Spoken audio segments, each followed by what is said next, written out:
আসসালামু আলাইকুম আঙ্কেল। ওয়ালাইকুম আসসালাম। কেমন আছেন আপনি? আলহামদুলিল্লাহ, আপনি কেমন আছেন? আলহামদুলিল্লাহ ভালো আছি। আঙ্কেলের কি কি সমস্যা নিয়ে আমাদের মম হেলথ কেয়ারে এসেছিলেন?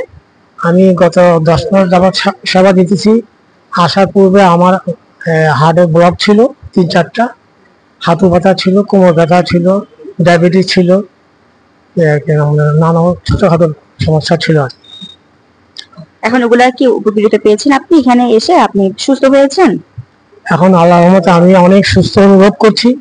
আমি গত 10 মাস যাবৎ সেবা দিয়ে আসতেছি, তো আল্লাহর রহমতে এখন আমি অনেক ভালো অনুভব করছি। আঙ্কেলের কাটা একটু দেখবো। আঙ্কেলের হচ্ছে হার্টের সমস্যা ছিল, আপনার ওই সমস্যাটা কি কমেছে আগে? ইনশাআল্লাহ আল্লাহর রহমতে এখন অনেক অনেক ভালো, আল্লাহর রহমতে। তাই না? ইনশাআল্লাহ। তাহলে আঙ্কেলকে অনেক ধন্যবাদ। আসসালামু আলাইকুম আঙ্কেল।